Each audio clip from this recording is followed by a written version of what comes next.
Assalamualaikum warahmatullahi wabarakatuh. Halo guys, gimana kabarnya hari ini? Apakah masih kuat menjalani kuliah online? Kuharap masih kuat ya. Di video kali ini aku bakal ngebahas mengenai cara membuat laporan keuangan sederhana.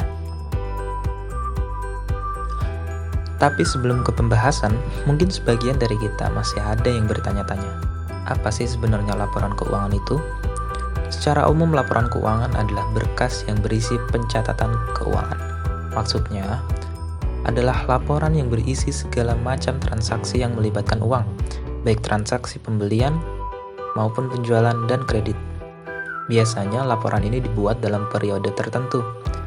Penentuannya ditentukan oleh kebijakan perusahaan, bisa setiap bulan atau setiap 1 tahun sekali. Terkadang perusahaan juga menggunakan keduanya. Lalu kenapa sih ada laporan keuangan?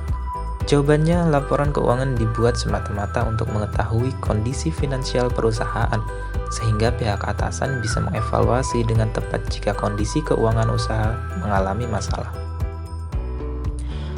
Oke, sampai sini sudah cukup paham bukan apa itu laporan keuangan dan alasan kenapa perusahaan harus membuatnya. Dan berikutnya kita akan beralih ke topik utama video ini, yaitu cara membuat laporan keuangan sederhana. Yang pertama yaitu membuat buku catatan pengeluaran. Saat awal membuka usaha, sebaiknya pertimbangkan dulu untuk membuat buku terpisah khusus untuk mencatat pengeluaran. Catatlah semua pengeluaran mulai dari pembelian barang hingga pengeluaran sejumlah biaya dengan jelas. Dengan begini akan lebih mudah mengetahui berapa jumlah modal usaha yang telah dikeluarkan. Lalu yang kedua yaitu membuat buku catatan pemasukan. Tidak hanya pengeluaran, semua hal yang berhubungan dengan pemasukan juga perlu dicatat dengan jelas, termasuk hasil penjualan barang hingga piutang yang sudah dibayar. Upayakan untuk membuat catatan pemasukan ini setiap hari. Hal ini supaya memudahkan dalam membuat laporan bulanan. Yang ketiga, yaitu buatlah buku kas utama. Buku kas utama merupakan gabungan antara buku catatan pemasukan dan pengeluaran. Penggabungan ini dimaksudkan untuk mengetahui lebih detail terkait seberapa besar jumlah kerugian maupun keuntungan perusahaan. Selain itu, pembuatan buku kas utama ini juga bisa dipakai sebagai dasar pembuatan perencanaan strategi perusahaan di masa depan. Selanjutnya, yang keempat, buatlah buku stok barang. Perusahaan tidak melulu mencatat perkara uang, namun juga barang.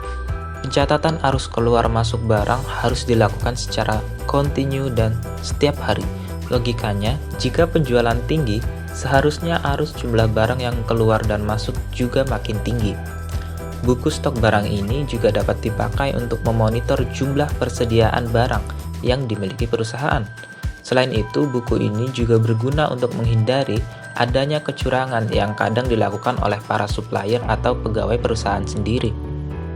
Dan yang terakhir yaitu buku inventaris barang. Buku ini digunakan untuk mencatat semua barang yang dimiliki perusahaan, baik yang sudah dibeli maupun telah diurus. Selain itu, buku ini juga dapat berfungsi supaya aset perusahaan tetap terkendali. Baiklah, berikut adalah contoh laporan keuangan sederhana. Di contoh ini kita bisa melihat ada 2 laporan keuangan. Untuk yang di atas, itu adalah laporan perubahan modal, sedangkan di bawahnya itu adalah neraca laporan keuangan yang berisi mengenai aset perusahaan dan kewajiban dan modal perusahaan. Oke guys, itu tadi sedikit yang bisa aku jelasin mengenai laporan keuangan sederhana.